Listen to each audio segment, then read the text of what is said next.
Thanks, Damaris. Yeah, as Damaris said, I'm Jo. I'm part of the OurCity team, and I'm concluding our series on the book An Unlike Him, which we've been looking at. It's by Jen Wilkin, and we're looking tonight at the attribute of God's sovereignty.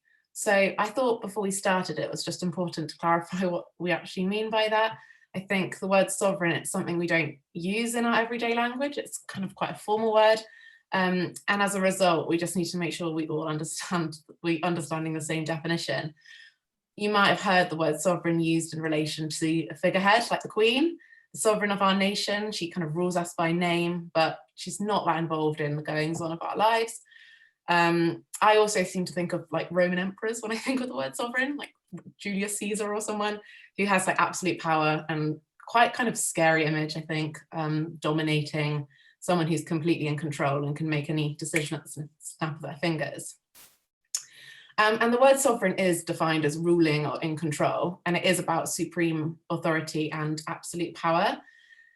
And although the Bible doesn't really use the word sovereign, it depends on your translation, but it's not a word that is used often. It's really clear that God is indeed in control and ruling over everything. In Isaiah 14:24, the Lord declares, "As I have planned, so shall it be, and as I have purposed, so shall it stand." In Psalm 115, we have a proclamation that our God is in the heavens. He does all that he pleases. God's authority is his natural right as our creator, and titles given to him like Lord, King, Almighty. All of those words allude to his sovereignty. So it's building up a picture for us across the Bible that God is in control and he is reigning on his throne. And I think it's really easy to find that an uncomfortable concept, particularly if in your head you've got someone like the Queen or Julius Caesar, and that's kind of idea of sovereignty that you're thinking about. For me, it reminds me of that ABBA song, The Winner Takes All. I'm a Mamma Mia fan. The gods may throw a dice, their minds as cold as ice, and someone way down here loses someone dear. I wonder if sometimes sovereignty, though the concept of God being sovereign makes us think a little bit of that we're just sort of little pawns and God is moving us about as he wishes, and we have no say in the situation and he can decide our fate as and when he likes. But I think that this is probably because we forget to consider God's other attributes at the same time. And actually Jen Wilkin explores this in her book when she explains why this is her final chapter. So in her own words, she says that the idea of God's infinite rule is not only difficult to grasp, it's difficult to trust unless we have first spent time considering other aspects of his nature. These other attributes help us move toward the inevitable conclusion that the most right and logical place for God to inhabit is a throne. So we're going to talk tonight about God's sovereignty, but we need to keep in mind everything that we've already looked at about him, and also just everything that we already know. So his goodness, his infinite goodness, the fact that he, unlike the Queen or Julius Caesar, he knows us deeply and intimately. We need to remember that verse in Jeremiah 1 that says that God knew us when we were formed in the womb. And in John 10, where Jesus describes himself as our good shepherd, who knows his own, and my own know me, just as the Father knows me, and I know the Father. You know, this is a personal God, this is a personal relationship, and he's deeply committed to us as individuals. And we need to keep that in mind as we approach the topic of his sovereignty, so that we're not thinking about one in isolation. And I kind of want to look at three ways in which we struggle to come to terms with God's sovereignty. So first of all, we're going to look at how we understand God's sovereignty in light of different worldly authorities and the kind of control that human institutions seem to hold. Then we're going to think about how we can experience fear and anxiety in situations that feel very much out of control, or maybe out of our own control.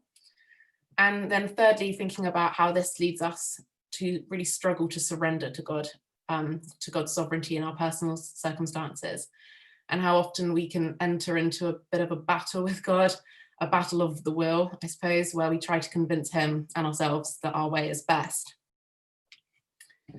So first of all, one of the questions that you may face is, what does God's sovereignty actually mean in a world like ours that often looks quite chaotic and out of control? How on earth can God be sovereign when so much of what we see seems to depend on the whims of different leaders, whether they're good or bad? You look at the world and you think so much of what happens is just because this leader over here wanted to do that, or this country decided to do that, or this company decided to do that. And it's really easy to lose sight of how God is sovereign, or to ask how on earth is he keeping any kind of control. And I think a great place to unpack this is in the book of Daniel, because after centuries of disobedience and faithlessness to God, Jerusalem has been invaded by a foreign power, and God's chosen people, including the line through which the Messiah has been promised, they've been all but annihilated and taken into exile in Babylon, where they're now ruled by a really oppressive king, pagan king Nebuchadnezzar. And in short, the situation is really messy, it's chaotic, and Jewish people are completely at the mercy of competing foreign powers. And I suppose the question that everyone must have been asking was, where is God? And this question is resolved quite early on in the book, actually, in chapter 2. So if you've got a Bible or a phone, then you could join me there. The background to this chapter is that Nebuchadnezzar, the king, he's had a troubling dream and he really wants it interpreted, but none of his wise men can even tell him what he dreamed, let alone give him an interpretation. But Daniel, he's our Jewish servant who's been chosen to serve the king. He seeks mercy from God and asks for wisdom regarding the dream. And in verse 20 of chapter 2, Daniel says to God, "Blessed be the name of God forever and ever, to whom belong wisdom and might. He changes times and seasons. He removes kings and sets up kings. He gives wisdom to the wise and knowledge to those who have understanding. He reveals deep and hidden things. He knows what is in the darkness, and the light dwells with him." We can see quite a few of the attributes of God that we've looked at here. We can see his all-powerful nature, the fact that he's eternal, the fact that he's all-knowing and limitless. But what we're looking at tonight is we see Daniel acknowledging God's sovereignty through that line, he removes kings and sets up kings. You know, we've got, remember at the time, that a king was the most powerful position that someone could hold. And we've got Daniel here saying that God has removed a king or set up a king. He's sitting above even Nebuchadnezzar. And he expands on this further on in the chapter. So in verse 37, when he says to Nebuchadnezzar, "You, O king, the king of kings, to whom the God of heaven has given the kingdom, the power and the might and the glory, and into whose hand he has given, wherever they dwell, the children of man." According to Daniel, God sits in a level of authority above that of the kings of the earth, and he establishes and removes them as he pleases. So this worldly king of kings, Nebuchadnezzar, you know, the top dog, he doesn't have the final word in any situation, and the Jewish exiles, according to Daniel, are not at his mercy. Rather, they are all, the king included, at the mercy of a much higher authority. And Daniel's really clear here that that is the God of heaven. It sort of reminded me when I was thinking about this of like a Doctor Who episode where like the robots take over, or Planet of the Apes. I don't know if you've seen that, where humans sort of create a situation and then lose control over it, and the monkeys take over. But this is not that situation. You know, God has not lost control. He has not lost power. And his plan for his people and his Messiah hasn't been thwarted, but it's continuing to unfold. And this is a theme that carries on through the book of Daniel, in big worldwide moments, but also in personal moments. I mean, you've probably heard the story of Daniel and the lion's den, or the 3 men in the fiery furnace. You know, we see God's sovereign hand over it all. I found this lovely quote by pastor and author Paul Tripp. He says that in the midst of a world of injustice, oppression, idolatry, danger, political corruption, war, and various other kinds of trouble, Daniel presents to us a world that in every way and at every point is under the control of one who is powerful and wise and who holds the events of human history in the palms of his hands. It's a world under rule. And I wonder if these are words that we need to consider for our own time too. You know, how often do we look at the world and the rulers in it and see only chaos? I mean, it certainly felt that way watching the recent US election unfold. I don't know if you kind of were keeping up with that, but it felt really chaotic, really messy, lots of, oh, is there fraud? Lots of whispers about who was in control, who was kind of pulling the strings behind the scenes. And it's really easy to fear that kind of authority that other humans wield over us, you know, whether it be presidential, governments, or institutional, or simply just our parents or our boss, someone in our workplace. You know, films and Netflix documentaries like The Social Dilemma, The Great Hack, they sort of present to us a world that we're really not in control of, and there are people working behind the scenes controlling us. But it's really important to look at, you know, this story in Daniel, and as Jen Wilkins says, remember, whether earthly rulers exercise their authority for good or for evil, ultimately God is in control. He sits above it. not just in the future or in the past, but in the present. You know, in Daniel's present, that was true. And in our present, that's true too. So I think perhaps we can learn something from Daniel, who shows us that in the face of that, in the face of oppressive worldly authority, he chose to assert confidence in God's supreme rule. And I think we can do the same. And this seems relevant, not just in relation to worldly authorities, but also in our day-to-day lives, in situations where we like to feel very much in control of what goes on, where in a way we're our own authority. Because in this story, it's not only Daniel who ultimately recognizes the sovereignty of God.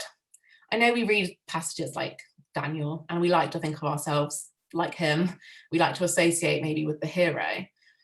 But I've been challenged when reading the Bible to put myself in the position of maybe the other character. And I think we have a lot to learn here from Nebuchadnezzar.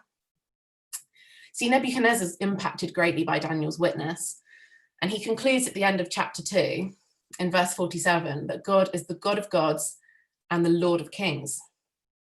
And then later, if you turn to chapter 4, we can see him in verse 3 proclaiming of God that his kingdom is an everlasting kingdom and his dominion, which means sovereignty or control, endures from generation to generation. And then again later in verse 17, he sees in another dream that the Most High rules the kingdom of men and gives it to whom he will. So Nebuchadnezzar also grasped something of God's supreme rule. And yet for him, this lesson doesn't seem to stick, because whilst he might freely say that God is sovereign, Nebuchadnezzar doesn't live in this truth. Instead, he's really quick to dismiss his knowledge of God's dominion and goes on to assert in verse 30 that everything he's achieved is by his own mighty power. He becomes really proud, really arrogant. And as a result, we read in verse 31 and 32 that everything he has is taken away from him until you know that the Most High rules the kingdom of men and gives it to whom he will. It's a repetition of a line that Nebuchadnezzar's already said from his own dream. You see, he had the knowledge in his head. He knew it. He could say that God is sovereign, but he wasn't living it. It wasn't heart knowledge. Those words didn't really mean anything for his life. He forgot that sovereignty belongs to God and God alone. And this truth only became clear to him when it was all stripped away. And I wonder if this is true for us as well. You know, society loves to promote a message you can determine your own destiny, you can live your truth. We're frequently bombarded with the idea that our lives are of our own making. And even as Christians who know and frequently say that God is sovereign over it all, we can actually be really quick to forget and instead carry on living as if we determine it all ourselves. I learned something of this when I was pregnant with my daughter, Aria, and I realized how much I valued and relied upon having a measure of control over my life. And, you know, I'm not talking about just all the big things, the small day-to-day things that go on in our lives. I'd sort of operated under this assumption that if I put in X, I get out Y. You know, I'd worked really hard and got good grades and a good degree. I was diligent in my job, planning all my lessons. I was a teacher. And I got generally good outcomes in my lessons. So I took the same approach with my pregnancy. I endlessly Googled what to do. And our society is so committed to the idea of self-determination that it's come up with numerous ways for us to feel in control. If you eat this, if you take these tablets, if you exercise like this, if you do this, then it will all be okay. But this time that failed to satisfy, because I think for the first time I had to face the reality that I really wasn't in control. I couldn't control what was going on in my pregnancy, not really. I couldn't see what was happening. It was all a bit beyond me. And that was a really, really scary place to be. And then it all came to a head around the time that the baby was due, just before Christmas 2 years ago. My sister, who's a missionary in Brazil, she was coming home for 2 weeks, and there was a real possibility that if the baby was even just a bit late, my sister would miss the birth completely and wouldn't meet her niece for another year. Oh, I tried to fret about all the different scenarios. I was like, okay, right, if I go into labour on this day, then she'll arrive home on this day and it will all work out fine. You know, I planned out all the scenarios. But I couldn't guarantee that they would work. I thought through every what if. I tried to kind of plan for every outcome, but I couldn't guarantee what was going to happen. I felt really out of control and it really stressed me out. And my mum, bless her, she's amazing. She kept reminding me, God is in control. It's going to be okay. God is in control. So I was like, okay, yeah, fine. Well, then I'll just petition God. even tried my hand at declaring that the baby would be on time. It doesn't work. God won't be mocked. My sister arrived back in the UK and the due date came and went and the baby wasn't here. And I was just so frustrated. Oh, if only I'd been able to plan exactly when that baby was born, it would have all been okay. Christmas was, in my mind, ruined. It wasn't. Most of you might know my daughter was born on Boxing Day, which was hardly much later than she was due anyway. And actually it left us a really decent chunk of time for her to bond with my sister. But more than that, there were details that I, in all my limits, would never have been able to think about. You know, instead of being totally sleep deprived and absorbed with a newborn, I was actually able to enjoy the run up to Christmas Day with my sister. We were able to spend some decent quality time together. And rather than being in hospital and eating questionable hospital food, I was actually able to enjoy Christmas Day and eat my mum's, you know, amazing Christmas dinner with my family, the last Christmas before becoming a parent myself, which was really special, a completely unseen gift. Aria wasn't born in my timing at all, and that really did stress me at the time. But looking back, she was born in God's completely perfect timing. It didn't feel like that at the time. I mean, apart from the fact that she was late, she was also born before we could even get to the hospital. So it was a very stressful situation, far from ideal. But with hindsight, I can stand here and say it was perfect. And I really can see how God's sovereign hand was working in that situation. And this is a really important lesson for me. And it feels really relevant now because this coming Christmas presents me with a very similar situation. My sister is again coming back from Brazil. In fact, she landed in the UK last week. And because of COVID restrictions, which are outside of my control, I'm facing lots of uncertainty as to whether or not I'll even be able to see her. You know, what if I have to self-isolate over Christmas and I miss that 4-day window of travel time? My challenge has been, and still is, do I fly off into a panic about it because it's beyond my control? Do I stress about all the different outcomes? You know, what if this happens? What if my mum, who's a teacher, has to isolate? Can I still go down? You know, do I stress about all those situations? Or do I bring forward the lesson that God taught me 2 years ago, accepting that I'm not in control and praising him because that's ultimately a really good thing? Perhaps you are like me and you struggle when you face a situation over which you realize you have no control. I think it's really easy to be like Nebuchadnezzar. We like to think that we're Daniel, but I think most of us are actually a bit like Nebuchadnezzar, really quick to dismiss what we already know and say about God being in control, and really quick to re-establish what Jen Wilkin calls the myth of our own sovereignty. We like to think, don't we, that if we plan well enough, if we think through all the what ifs, if we save up enough money, if we eat the right foods, if we do this, if we do that, then we can maintain some measure of control. But all this leaves us with is anxiety and frustration when it doesn't work. And I think it's therefore really important to look back, not just at the stories in the Bible, but also at the situations in your own lives where, with hindsight, you can appreciate that God was good and he was sovereign. Because remembering how God has worked in the past can inform our attitude in the present, which helps us to trust his sovereign hand in the here and now. I mean, this is certainly my challenge for this Christmas, and it's something I'm working through every day. I want my lessons from the past to inform my attitude now and going forward. I want to grow. I don't want to be back in that same situation where I'm stressing about things beyond my control. And then this leads me to my third point, really, because it's easy to say that looking back when it was a good situation. But what about those times where it seems God's sovereignty doesn't work in our favour? When we can't see the good in the situation, where we strongly feel his plan doesn't seem best. And I think we all struggle, don't we, to surrender our personal desires to God's will. And I think we can engage in something that I've called a battle of the will, but there may be other ways of saying it, where we try to convince God that our way is best, that we know best, that God, if you just do it like this, then it will all work out okay.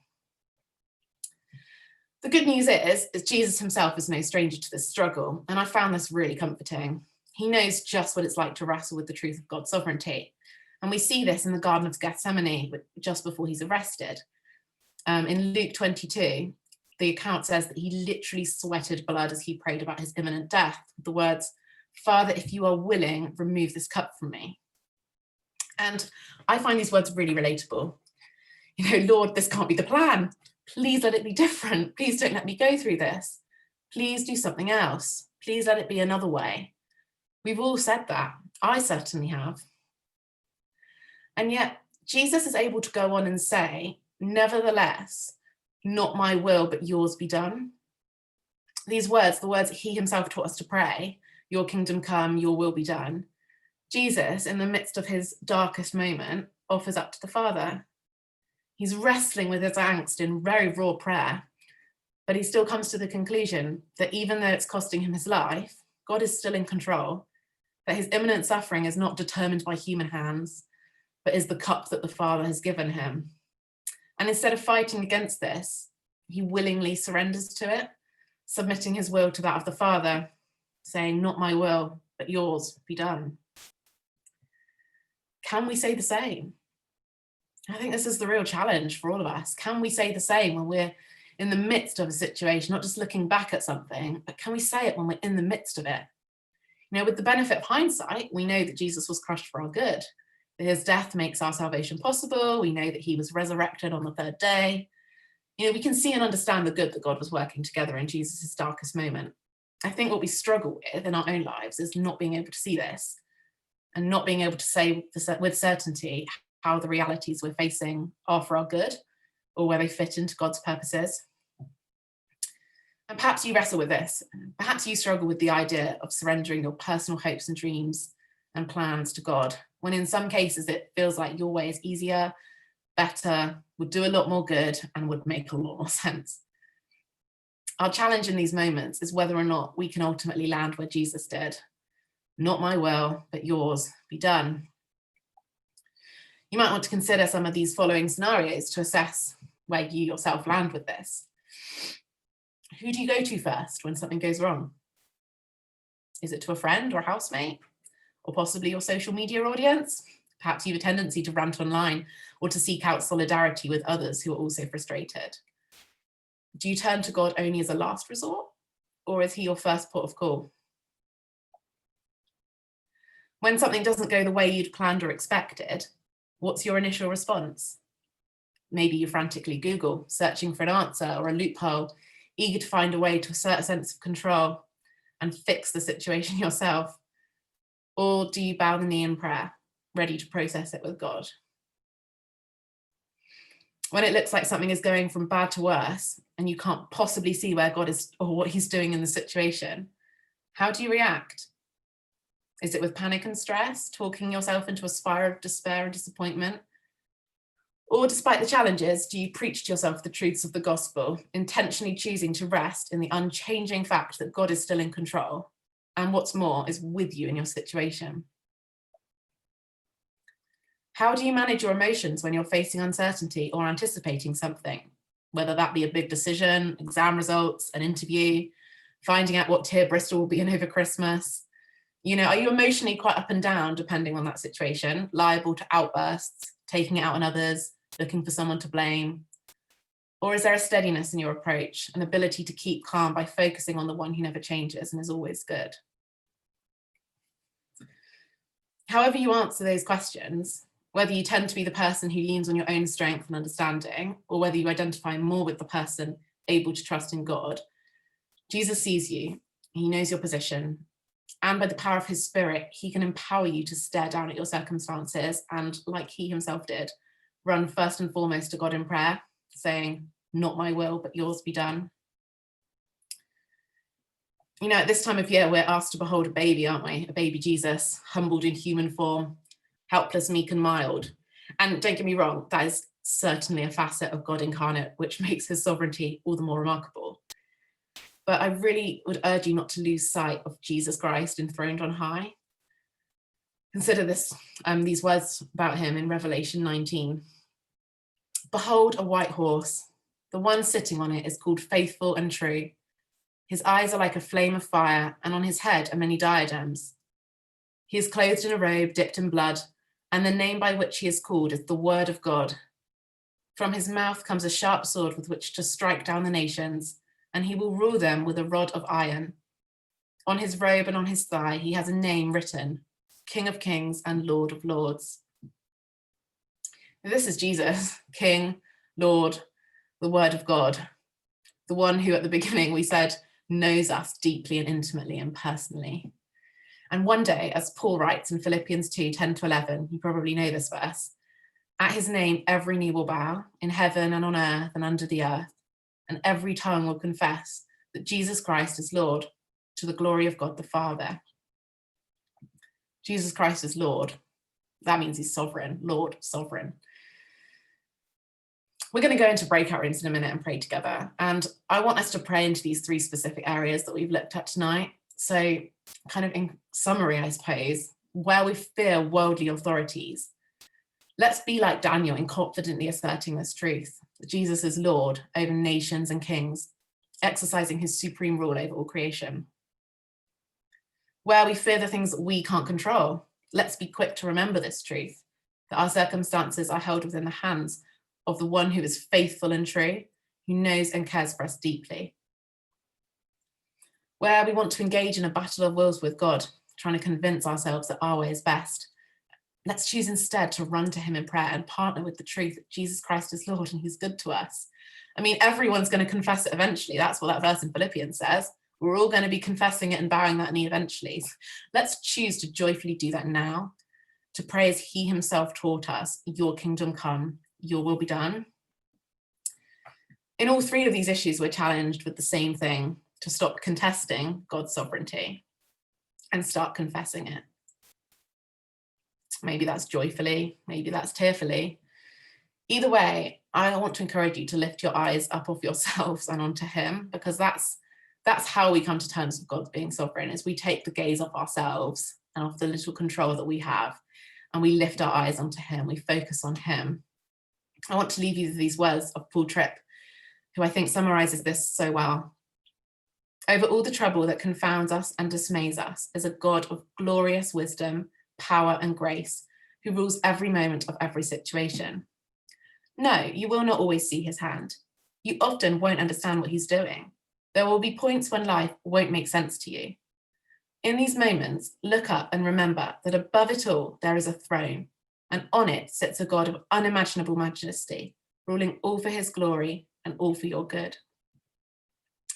God is powerful, and God is in control, and God is good to you. And we can choose to rejoice in these truths together, eagerly anticipating the day that every knee will bow, and every tongue in heaven and on earth and on under the earth will confess that Jesus Christ is Lord. I encourage you to do that even today. So that's everything from me. I've given James some questions to put in the chat, I think, for the breakout rooms that hopefully you can talk through. Most importantly, pray together. Thanks, Jo.